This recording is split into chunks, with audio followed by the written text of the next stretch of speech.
Hello everyone, welcome to my YouTube channel learners hot spot. और आज के इस वीडियो में हम डिस्कस करने वाले हैं ईवीएस एनसीईआरटी की समरी को, जिसमें कि हम अपना पार्ट नंबर 8 डिस्कस करेंगे। और इसके पहले हम 7 सेशंस ऑलरेडी डिस्कस कर चुके हैं। अगर अभी तक आपने उनको नहीं देखा है तो वो आप मेरे चैनल पर जाके देख सकते हैं, या आपको उनका लिंक डिस्क्रिप्शन बॉक्स में मिल जाएगा, तो आप वहाँ से भी उन वीडियोज़ को देख सकते हैं। क्योंकि वो वीडियोज़ जो है आपके सीटेट, टेट और बाकी अदर टीचिंग एग्जाम्स के लिए काफ़ी इंपॉर्टेंट होने वाली हैं। क्योंकि इस पोर्शन से क्या है ना कि काफ़ी सारे इंपॉर्टेंट क्वेश्चंस निकल के आते हैं, और अगर हमने एक भी पॉइंट इसमें छूट जाता है तो काफ़ी अफसोस होता है कि हमने इतना सारा पढ़ा और उसके बावजूद भी हमारा एक नंबर जो है वो हमसे रह गया, हमसे नहीं हो पाया एक क्वेश्चन। तो चलिए आज की इस वीडियो को हम स्टार्ट करते हैं और देखते हैं कि हमें कौन सा जो थीम है वो डिस्कस करना है।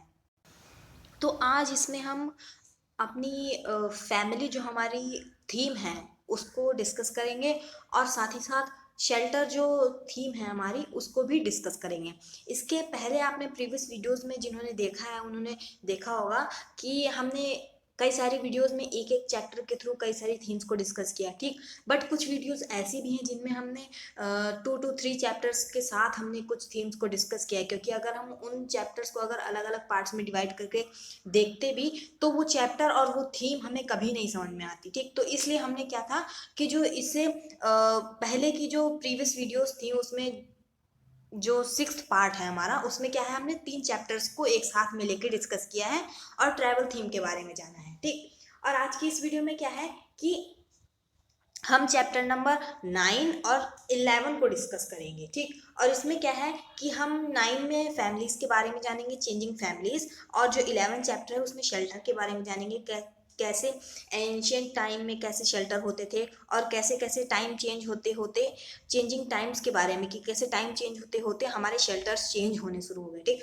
और इससे पहले प्रीवियस वीडियोस में भी हमने डिस्कस किया कि जैसे जो हमारा कर्णम मालेश्वरी के बारे में जाना और मधुबनी पेंटिंग के बारे में जाना, तो उसमें भी हमने 2 चैप्टर को डिस्कस किया था, ठीक। और इसमें भी आज हम 2 चैप्टर को डिस्कस करेंगे।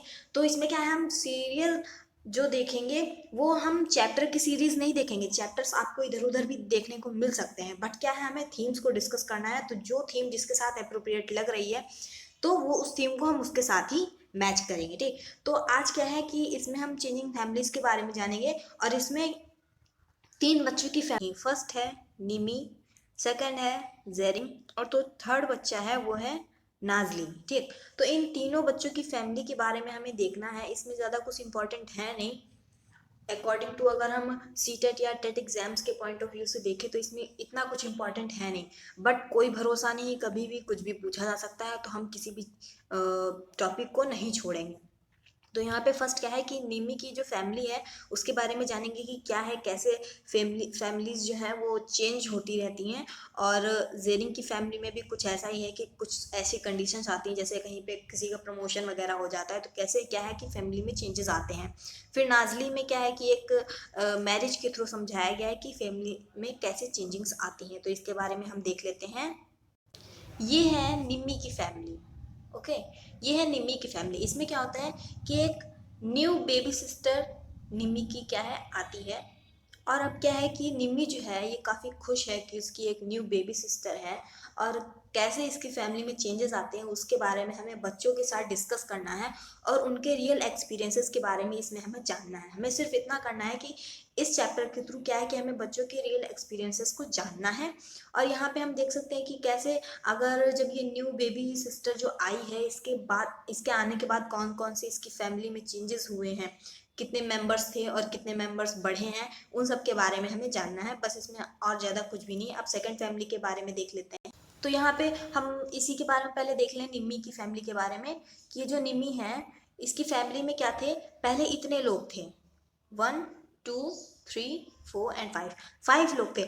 बट जब ये न्यू बेबी सिस्टर जो इसकी आई है तो अब क्या है कि फैमिली में मेंबर्स भी बढ़ गए हैं, ठीक। और निम्मी काफ़ी खुश है, और बाकी के जो फैमिली मेंबर्स हैं वो भी काफ़ी खुश हैं कि जो हमारी जो फैमिली है उसमें क्या है कि इनकी एक और डॉटर है, ठीक। तो अब चलते हैं आगे नेक्स्ट फैमिली पे।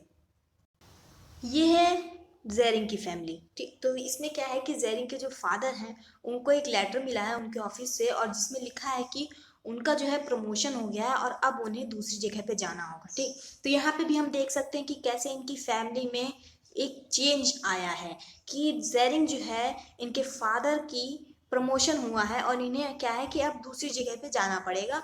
तो इससे क्या है कि इनकी फैमिली में कई सारे लोग खुश भी हैं, ठीक, कुछ मतलब कुछ ऐसा भी है कि कई सारे लोग उदास भी हैं कि अब जो ज़ेरिन के जो फादर हैं वो हमसे दूर चले जाएंगे हैं। तो ऐसा भी होता है कि कई सारे लोग उदास भी होते हैं, कई सारे लोग खुश भी होते हैं। तो इसमें इस कंडीशन से भी हमें पता चलता है कि एक ये अच्छी बात है कि प्रमोशन हुआ है, ठीक, प्रमोशन हुआ है तो भाई ज़्यादा सैलरी मिलेगी, बट क्या है कि उन्हें दूसरी जगह पे जाना पड़ेगा हम लोगों से दूर। तो काफ़ी सारे कई कई टाइप की दूसरी दूसरी कंडीशंस आती हैं और उन कंडीशंस को हमें क्या है कि बच्चों की रियल एक्सपीरियंसेस से जानना है और उनके क्या है कि कॉन्टेक्चुअल लर्निंग उन्हें करवानी है। और यहाँ पे ये है थर्ड फैमिली जो कि है न्यू नाजली की। और जो नाजली है इसमें क्या है कि नाजली की फैमिली में जो इसका एल्डर कजिन ब्रदर है उसकी मैरिज होने वाली है और उसके मैरिज हो चुकी है। तो ये जो ब्राइड है, तो यहाँ पे हमें ब्राइड से रिलेटेड काफ़ी सारे क्या है कि एक्सपीरियंस्ड ओरिजिनल जो पॉइंट ऑफ व्यूज़ होते हैं कि बच्चों के रियल एक्सपीरियंसेस को जानना है कि कैसे अगर उनके घर में भी ऐसे किसी की मैरिज हुई है और उनके घर में भी ऐसी कोई ब्राइड आई है, तो उसके पॉइंट ऑफ व्यूज़ के बारे में जानना है कि अब उसको कैसा लग रहा है। और जब वो अपने पहले जहाँ वो रहती थी अपनी फैमिली के साथ अपने घर में, जिसको लोग मायका कहते हैं, तो वहाँ पे उसको कैसा लगता था और कैसे उसको एक घर छोड़ करके जहाँ पे उसने अपनी पूरी ज़िंदगी बिता दी है, तो उसको वो घर छोड़ करके क्या है कि अब दूसरी जगह दूसरे प्लेस पे आना पड़ा है जहाँ पे उसको काफ़ी सारे कंप्रोमाइज़ करने पड़ेंगे, दूसरे के हिसाब से रहना पड़ेगा। तो ये सारी चीज़ें हैं। और इसको क्या है कि इसमें हम ये भी कह सकते हैं कि कई सारे लोग ये मानते हैं कि शादी जो है वो करना ज़रूरी ही है, ठीक। या हम इसको स्टीरियोटाइप भी कह सकते हैं कि शादी करने के बाद क्या है कि जो लड़की जो है वो ससुराल में ही रहेगी, अपने मायके में नहीं रह सकती। तो ये काफ़ी सारे पॉइंट्स हैं जिनको कि क्या है हमें बच्चों के साथ शेयर करना है और उनके रियल एक्सपीरियंसेस को जानना है, उनके पॉइंट ऑफ व्यूज़ को जानना है कि उनके जो आसपास में अगर ऐसा हो रहा है तो उनके इस पे क्या पॉइंट ऑफ व्यूज़ हैं और क्या है कि उन्हें कॉन्टेक्चुअल लर्निंग करानी है। हालांकि इस पोर्शन से कभी कोई क्वेश्चन नहीं आया, बट कोई भी क्वेश्चन आ सकता है। तो इस थीम को मीन्स इस चैप्टर को इसमें इंक्लूड करने का सिर्फ इतना ही एम है, इतना ही ऑब्जेक्टिव है कि बच्चों को कॉन्टेक्चुअल लर्निंग कराई जाए, रियल एक्सपीरियंस बेस्ड लर्निंग हो। और क्या है कि बच्चे क्या है कि अपने जो उनके पॉइंट ऑफ व्यूज़ हैं उसको एक्सप्रेस कर सकें, ठीक। और क्या है कि अगर ऐसे किसी पॉइंट ऑफ व्यू से क्या है कि अगर हम बच्चों को डिबेट में या किसी कॉन्टेक्चुअल लर्निंग करा सकते हैं तो वो हमें करवानी चाहिए। अब चलते हैं आज का जो हमारी नेक्स्ट थीम है उस पर। और ये जो हमारी सेकंड थीम है इसमें हम शेल्टर के बारे में जानेंगे। और इसमें क्या है कि ये जो फर्स्ट लाइन है, माय नेम इज़ चेतन दास, तो हम इससे जान सकते हैं कि ये चैप्टर जो है चेतन दास ने लिखा है, ठीक। और इसमें क्या है कि वो अपने रियल एक्सपीरियंसेस को एक्सप्रेस कर रहे हैं कि कैसे जब इंडिया और पाकिस्तान का पार्टीशन हुआ था तो उस टाइम पे किस टाइम के शेल्टर्स होते थे और आज के टाइम पे कैसे शेल्टर हैं और कैसे कैसे टाइम चेंज होता गया। और टाइम चेंज होने के साथ साथ क्या है वक्त जैसे जैसे गुजरता गया उसे के साथ साथ जो घर का जो स्ट्रक्चर था और जिस टाइप के घर बनते थे उसके बनाने में भी कई सारे चेंजेस आए हैं। तो उसके बारे में देख लेते हैं। इसमें चेतन दास ने लिखना स्टार्ट किया है तब से जब वो 9 years ओल्ड थे, ठीक। मीन्स क्या है कि जब चेतन दास 9 साल के थे तब से उन्होंने इस स्टोरी में अपनी लाइफ के बारे में बताया कि जब वो 9 साल के थे तब वो दीरा गाजी खान में रहते थे जो कि आज पाकिस्तान में है, क्योंकि उसके बाद क्या है कि इंडिया और पाकिस्तान का पार्टीशन हो गया, बंटवारा हो गया। तो ये जो दीरा गाजी खान जो ये जो प्लेस है ये क्या है कि पाकिस्तान के पार्टीशन में चला गया, ठीक। पाकिस्तान का जो पार्ट था उनके इलाके में चला गया। और अब क्या है कि जब इंडिया और पाकिस्तान का पार्टीशन हुआ तो चेतन दास को पाकिस्तान छोड़ के इंडिया आना पड़ा, ठीक। तो इसके बारे में हम जान लेते हैं कि कैसे उन्हें अपने घर अपने फ्रेंड्स को सबको छोड़ करके इंडिया आना पड़ा। और वो इंडिया नहीं आना चाहते थे क्योंकि जहाँ पे वो रहते थे यहाँ पे दीरा गाजी खान में, तो वहाँ पे क्या है कि उनकी काफ़ी जुड़ाव था उससे, ठीक। और वहाँ पे क्या है कि उनका अपना खुद का घर था, ठीक, पाकिस्तान में। और उनके काफ़ी सारे फ्रेंड्स थे जिनको वो बहुत ही ज़्यादा एक तरीके से कह सकते हैं उनसे काफ़ी लगाव था और वो उनको छोड़ के नहीं आना चाहते थे। बट फिर भी पार्टीशन हो रहा था इस वजह से उन्हें आना पड़ा। इंडिया और पाकिस्तान का जब पार्टीशन हुआ तो वो अपने इस होम टाउन को छोड़ करके इंडिया आए और इंडिया में दिल्ली में आए। और जब ये लोग दिल्ली आए तो वहाँ पे क्या था कि इन्हें टेंट में रहना पड़ता था, ठीक, क्योंकि उस टाइम जब बंटवारा हो रहा था इंडिया और पाकिस्तान का तो काफ़ी भगदड़ थी। लोगों को सही से आने का मौका भी नहीं मिलता था, ट्रेन में काफ़ी सारी भीड़ रहती थी ट्रेन में। तो उस टाइम पे क्या था कि जब ये दिल्ली आए पाकिस्तान से, तो वहाँ पे क्या था, आप लोग जानते ही होंगे कि जब इंडिया और पाकिस्तान का बंटवारा हुआ तो वहाँ का सिचुएशन कैसा था। काफ़ी सारे टेंट बनाए गए, कैंप लगाए गए, तो उसी में जो लोग आते थे वो उन्हीं टेंट्स वगैरह में रहते थे। और फिर एक दिन इनको एक ज़मीन, एक लैंड अलॉट होता है सोहना विलेज में, ठीक। सोहना विलेज जो है ये आई थिंक हरियाणा में पड़ता है, अभी हम इसको कंफर्म करेंगे नीचे साइड में। तो जो सोहना विलेज है, यहाँ पे इनको एक लैंड मिला और वहाँ पे क्या था कि ये अपना खुद का घर बना सकते थे, ठीक। जो चेतन दास के जो बाबा थे, इनके बाबा मीन्स ये अपने फादर को बाबा कहते थे। बाबा, आई, बाबा, अम्मा, जो भी कह सकते हैं पेरेंट्स को अपने, ठीक। तो ये अपने फादर को बाबा कहते थे। तो इनके बाबा एक दिन बताते हैं कि इनको सोहना विलेज में एक लैंड मिला है जहाँ पे ये अपना खुद का घर बना सकते हैं। तो वहाँ पे जाके ये अपना खुद का घर बनाते हैं। जैसे एंशियंट टाइम में, उस टाइम पे जैसे घर बनते थे, कच्चे मकान जो बनते थे जिनको हम कहते हैं, तो वो कच्चे मकान जिस टाइप के बनते थे उसी टाइप के ये लोग घर बनाते हैं वहाँ पे। और कच्चे मकानों में क्या होता था कि काउ डंक का यूज किया जाता था, मीन्स गाय का जो गोबर होता था उसकी लिपाई की जाती थी, एक तरीके से हम कह सकते हैं।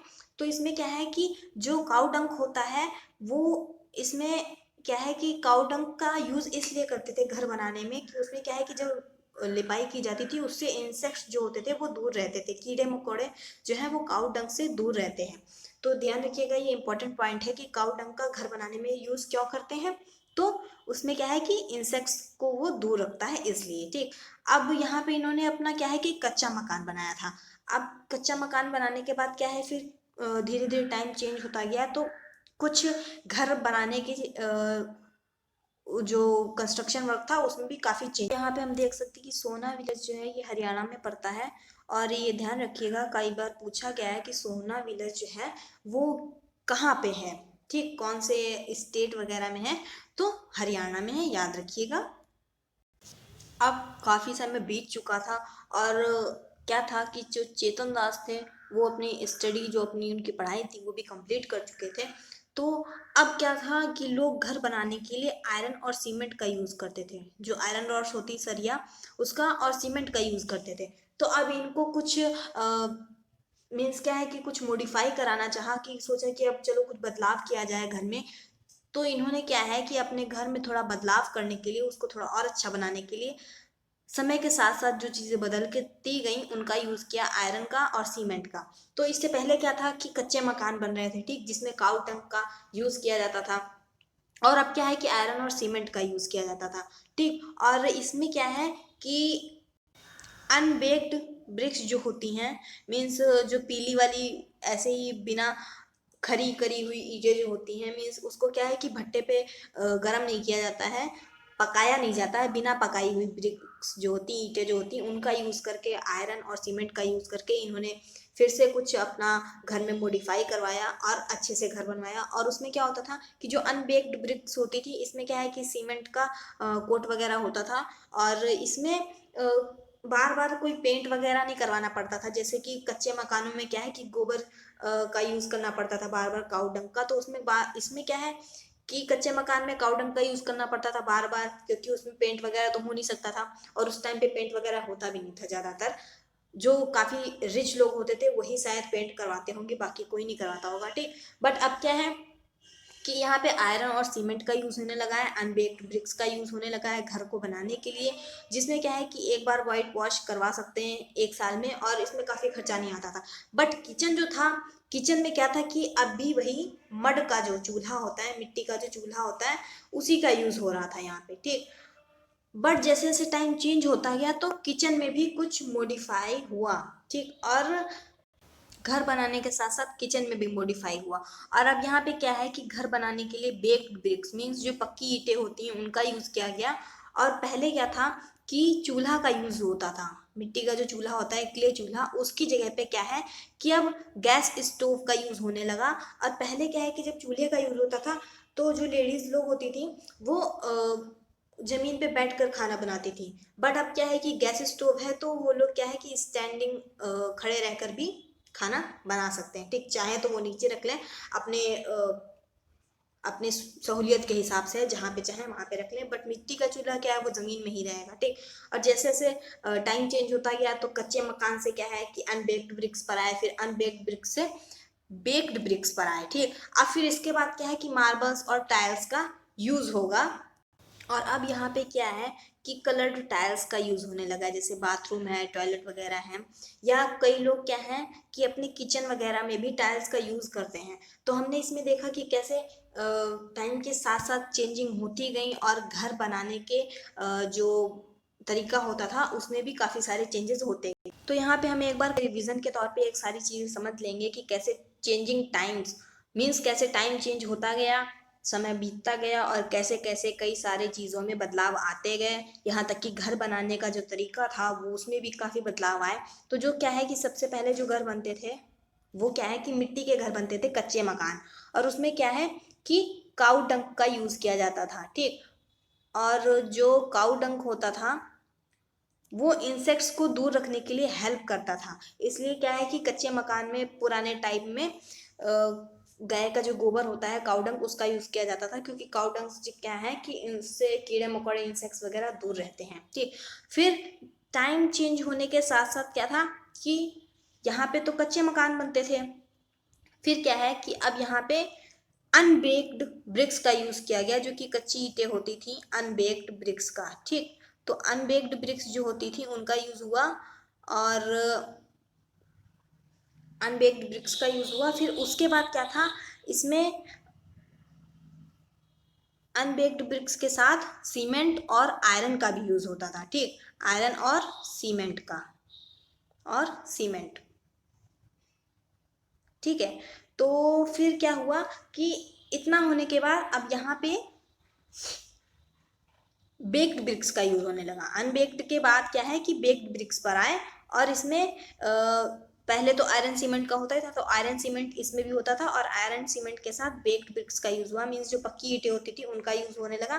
फिर उसके बाद और कई सारा मॉडिफिकेशन हुआ, और लोग टाइल का यूज़ करने लगे, मार्बल्स का यूज़ करने लगे, ठीक। तो यहाँ पे हमने देखा कि कैसे टाइम चेंज होते होते पहले कच्चे मकान बने, फिर बेक्ड, फिर अनबेक्ड का बना, कच्चे मकान से अनबेक्ड ब्रिक्स पर आया, मीन्स जो कच्ची ईंटें होती थी, ठीक, उसके साथ आयरन रॉड और सीमेंट वगैरह का यूज़ किया गया। फिर अनबेक्ड के बाद में बेक्ड ब्रिक्स पर आए, और फिर उसके बाद टाइल वगैरह का यूज़ होने लगा यहाँ पे। तो इसमें हमने कई सारे इंपॉर्टेंट पॉइंट्स को समझा कि कैसे टाइम चेंज होता गया और कई सारी चीज़ें बदलती गई, उसके साथ साथ जो घर बनाने का जो तरीका था उसमें भी कई चेंजेस आए। और इसके पहले वाली जो हमने थीम इसमें डिस्कस की है स्टार्टिंग में, उसमें क्या है कि हमने उस थीम के थ्रू काफ़ी, हमने सिर्फ इतना समझना है कि हमको क्या है कि बच्चों को रियल एक्सपीरियंसेस बेस्ड लर्निंग करवानी है, कॉन्टेक्चुअल लर्निंग करवानी है, ठीक। उनको क्या है कि ज़्यादा से ज़्यादा प्रैक्टिकल वर्क के थ्रू हमें बच्चों को कुछ ना कुछ नई चीज़ें सिखानी है, ठीक। और बच्चे क्या है कि अपने रियल एक्सपीरियंस को एक्सप्रेस कर सकें, शेयर कर सकें बच्चों के साथ, दूसरों के साथ, ठीक। और इस वीडियो के लिए इतना ही था। आज की इस वीडियो के लिए हमने काफ़ी सारे इंपॉर्टेंट पॉइंट्स को डिस्कस किया। हालांकि इसमें बहुत ज़्यादा कुछ डीप में नहीं था, बट कोई भरोसा नहीं है कि क्वेश्चन कहाँ से उठा के पूछ लेगा, इसलिए हमने सभी इंपॉर्टेंट पॉइंट्स को डिस्कस किया है। अगर आपको ये वीडियो अच्छी लगी हो तो इसे ज़रूर लाइक करें, ज़्यादा से ज़्यादा शेयर करें अपने सभी फ्रेंड्स के साथ, और उनके लिए भी ये हेल्पफुल हो सकती है। और अगर अभी तक आपने मेरे चैनल को सब्सक्राइब नहीं किया है तो जल्दी से मेरे चैनल को सब्सक्राइब कर लीजिए, और बेल आइकन को भी प्रेस कर लीजिएगा, ताकि आगे आने वाले सभी एजुकेशन वीडियोस का अपडेट नोटिफिकेशन पहुंच जाए। और इससे प्रीवियस वीडियोस पे हमने काफ़ी सारे थीम्स को डिस्कस किया है, अगर अभी तक आपने उनको नहीं देखा है तो उनको भी ज़रूर देखिएगा। And all the very best.